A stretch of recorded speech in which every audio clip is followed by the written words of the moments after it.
Ya kalau kita kan saat ini melihatnya dari segi yang positif, karena apapun upaya-upaya hukum yang dilakukan itu adalah sebuah kewajaran.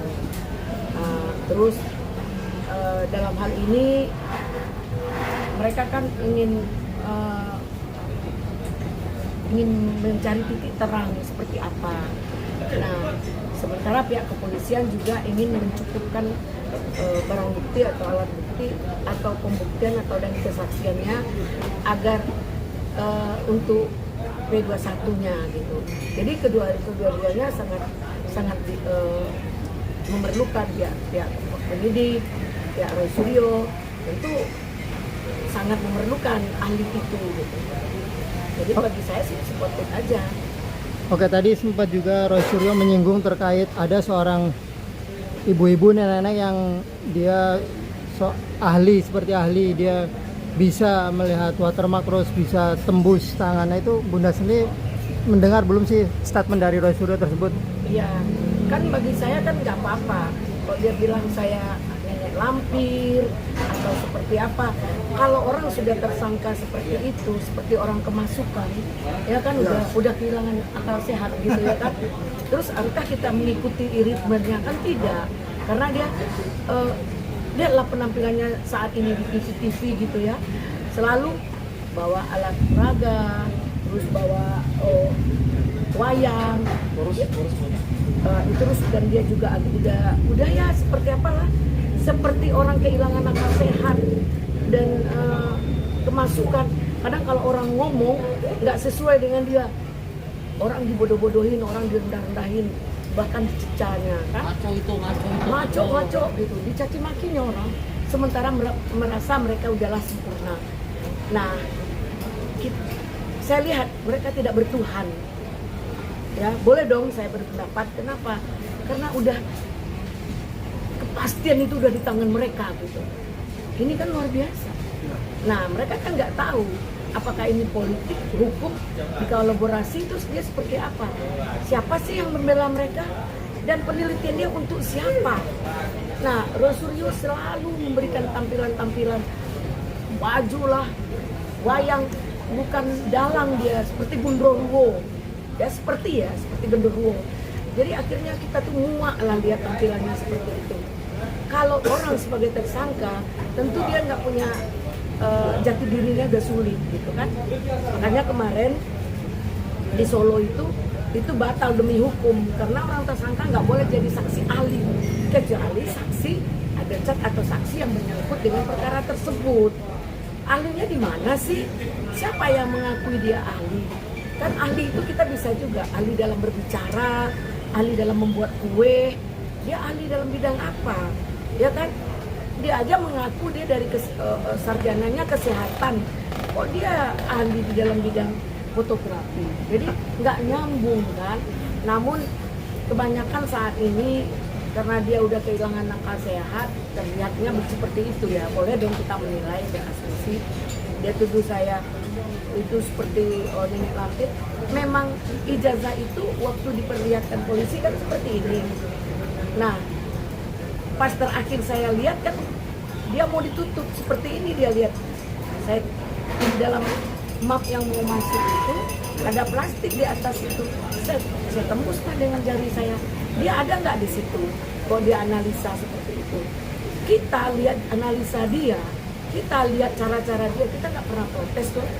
Kalau selalu bawa-bawa nama Bang Eki, nama-nama saya, disartir-sartir kan kita bisa sartir juga. Ya kan bisa sartir juga, bahasa sartir loh, bahwa dia tuh seperti Gundurwo. Cara tampilnya di TV-TV.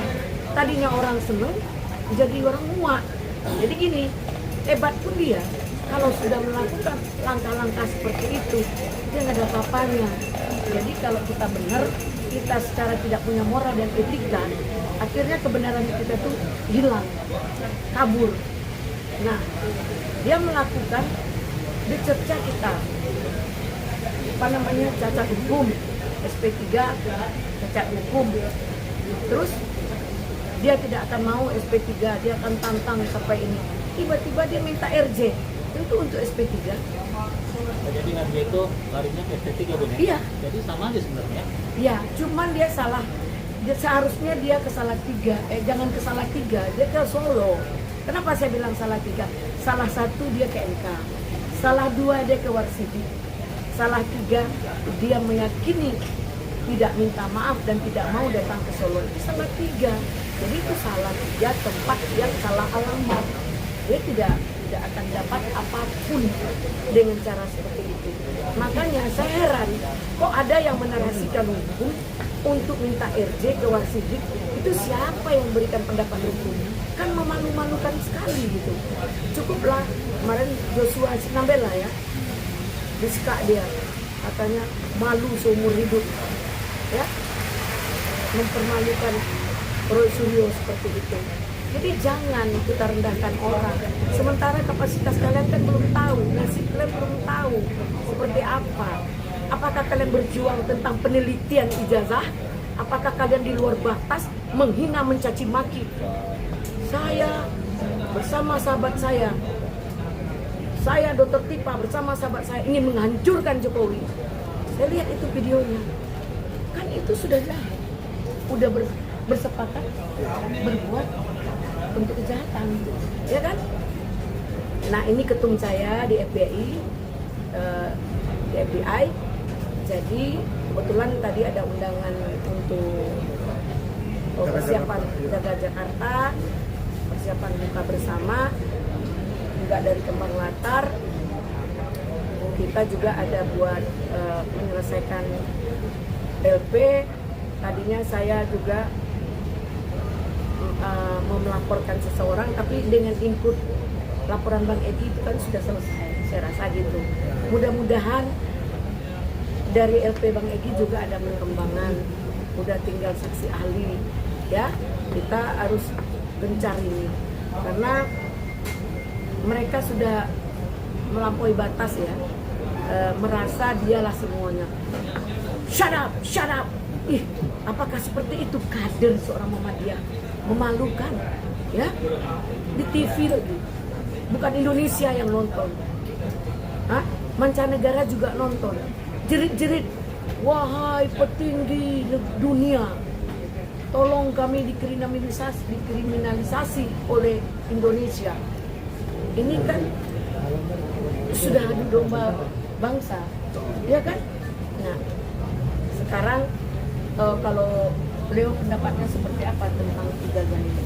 Ya, terima kasih. Kebetulan hari ini saya sama Ketua Kembang Latar dan saya juga Leo Situmorang, Kamada DKI, Laksmi Merah Putih dan Ketua Umum FBI. Kebetulan Bunda ini adalah bagian dari FBI.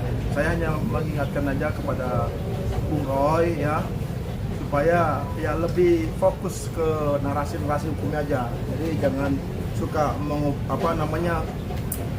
merumpamakan seperti A, B, C, bahkan malampir ataupun apa. Jadi ya ini kan tontonan seluruh masyarakat Indonesia. Jadi ya namanya orang intelektual itu kan harus mempunyai rasa empati kepada memberi edukasi kepada masyarakat supaya lebih baik lagi. Jadi jangan ada pakai narasi-narasi perumpamaan. Udah fokus aja. Jadi hadapin. Jangan sampai timbul hukum baru. Iya, jadi hadapin penyidikan di Polda, hadapi proses hukumnya. Ya sudah santai aja lah. Kalau salah ya salah, kalau benar ya benar. Kalau memang perlu minta maaf ya minta maaf. Sudah selesai begitu aja. Jadi jangan kami nih ya, masyarakat Indonesia ini sebenarnya muak juga dengan persoalan ini. Ya, saya sebagai masyarakat, saya juga lawyer, bagian dari tim hukum juga ya. Kadang-kadang saya melihat Bung Roy dan kawan-kawan ini dan semua yang itu kami sebagai warga negara Indonesia itu muak dengan masalah ini. Jadi selesaikan secepat-cepatnya itu aja. Oke, terima kasih. Terakhir Bunda, secara pribadi, ya Kembang Latar, apa pesannya buat Roy Suryo? Kalau tadi Bung Roy itu kita bagian dari Bunda, bagian dari forum intelektual. Kebetulan ini di Kembang Latar DKI adalah salah satu penasehat kita. Jadi kalaupun kita di sini ada bagian untuk sama-sama kita bersama-sama untuk kita menjaga produk kita, jangan sampai ada hal-hal yang kemarin terjadi di Polda, di kantin, itu hadapi itu. Makanya saya pikir tapi apa yang dilakukan dan itu merupakan keyakinan harus kita lakukan. Ya, Itu aja. betul. Harus kita lawan ya. Ya. Lawan. Oke, Bunda, pesan apa tegas buat Roy Suryo? Artinya kan secara pribadi tadi Roy Suryo masih menyinggung bawa nama Bunda nih tadi. Gimana mungkin pesan Bunda? Saya lihat Peringatan tadi bagi di kita. videonya nggak ada bawa nama saya, cuman dia memberikan kiasan atau bahasa satir ya, perumpamaan gitu. Ya saya juga bisa berumpama bahwa dia itu seperti genderuwo, ya kan? Boleh dong. Nah, terus saya juga berumpama bahwa yang dilakukannya itu sudah di luar batas, tidak sesuai dengan intelektualnya sebagai seorang peneliti, sudah menjadi provokasi. Dan kita lihatlah siapa sih yang dukung mereka, kan nggak ada toko-toko, nggak ada, asal dia kemana-mana hanya mak-mak tukang sorak lah, ya itu aja. Nah harusnya dia berpikir seperti apa, apakah dia nanti di dalam penjara seandainya berenam itu akan pompa satu senasib? Enggak. Keluarganya apakah senasib semua keluarga yang ditinggalkan seandainya mereka ditahan? Enggak juga. Terus apakah dia keluar disoraki pahlawan kan enggak juga, ya kan? Karena dia tidak menarasikan keahliannya dalam penelitiannya tentang ijazah, tidak fokus, tidak profesional. Dia melompat seperti jaka sembung bawa golok, nggak nyambung gitu loh, ya nggak nyambung. Kalau jaka sembung bawa golok kan nggak nyambung. Jaka sembung bawa golok nggak nyambung lock gitu ya? Ya nggak nyambung lock, ya dikunci aja gitu, karena nggak nyambung ya. Nah artinya tolong secara orang beragama, sejauh mana dendam kamu terhadap Pak Jokowi, sejauh mana dendam kamu kepada kita, untuk menarasikan, menjual, yaitu menggadaikan bahwa kalian adalah seorang peneliti. Saya hanya memberikan sebuah asumsi. Ingat, jika ijazah Pak Jokowi itu palsu, itu biar pengadilan yang memutuskan. Namun saya coba ilustrasi sedikit sama kalian ya. Ketika dia mencalonkan diri di Solo sebagai apa? Kayak gini. Wali kota. Kalau saya dari seorang lawyer juga, ketua ormas juga, ya, saya meyakinkan ijazah Pak Jokowi itu asli 100%. Oh ya? Nah, kalau Luar saya, biasa. Ya. ini saya yakin 100%. Ya. Gitu. Nah, kalau saya tunggu putusan pengadilan ya. Tapi saya sudah melihat yang aslinya dari fotokopi yang beredar. Saya tidak akan rubah itu. Namun kita harus berpikir, gunakan akal sehat. Ketika dia mencalon di Solo sebagai wali kota ya, jadi wali kota, nggak mungkin Pak Jokowi bukan siapa-siapa. Tapi ini Bun ya, saya ini kan belum pernah melihat ya. Nggak, tunggu dulu. Itu Bunda pegang itu benar ya? Bener lah. Dan Nah, itu ada itu juga ada. ada Bos. emas. Oh, Terus jadi artinya ketika Pak Jokowi di Solo itu jadi wali kota, lawan Pak Jokowi itu pasti akan mencek, ya, diceknya itu dokumen. Oh, menang, diajukannya tidak sah administrasi Pak Jokowi, batal demi hukum. Tentu dia naik, ya. Nah di Jakarta juga nggak ada lawannya itu, incumbent lagi lawan Pak Jokowi itu waktu dia bersama Ahok. Nggak ada Pak yang kumis, siapa namanya? Wali kota. Iya. Pak Fauzi Boker. Itu kan harusnya dia gugat itu. Dia incumbent loh. Pasti digugatnya administrasi itu. Waktu itu dia masih megang petinggi-petinggi di kota, di KPU, di mana-mana, namanya dia incumbent. Tapi kan administrasinya sah. Nah, kalau sudah sah, itu tidak bisa lagi digugat. Kalau kita tidak suka, saya dulu nggak suka Pak Jokowi, ya. Tapi jika sudah dia menang, itulah kehendak Allah. Apapun yang dilakukan, jika dia sudah menang, itu ketentuan Allah. Kita punya Tuhan loh. tidak akan pernah gugur satu helai daun pun tanpa izinku, kata Allah sebagai orang muslim ya. Nah, berarti sudah izin Allah, dengan segala upaya kita gugurkan, dia nggak gugur, nggak batal, dia tetap memenangkan menjadi gubernur, bahkan menjadi presiden 2 periode. Nah, sekarang diobok-obok ijazahnya, ya silahkan buktikan di pengadilan. Mungkin itu ya, tapi tolong sekali lagi saya sampaikan kepada siapapun ya, jangan ada timbul hukum baru. Saya nggak pernah ganggu kalian, walaupun saya melihat kalian seperti badut melucu-lucu, seperti stand up komedi, saya diam aja. Dan kadang malu kita lihat statement kalian yang ribut, sadap segala macam. Kayak kalian adalah orang yang paling hebat, yang paling pintar. Nggak ada orang yang sehebat kalian. Sementara kalian punya dosen nggak diakui oleh dosen-dosen. Ya, kampus saja belum mengakui keahlian kalian. Nah, kalian bekerja untuk siapa? Kepentingan siapa? Dan untuk apa? Untuk negara-negara yang mana? Bangsa yang mana? Rakyat yang mana? Kalian udah buat statement, siapa yang mendukung Roy Suryo? Itu cuma 12.000. Hah?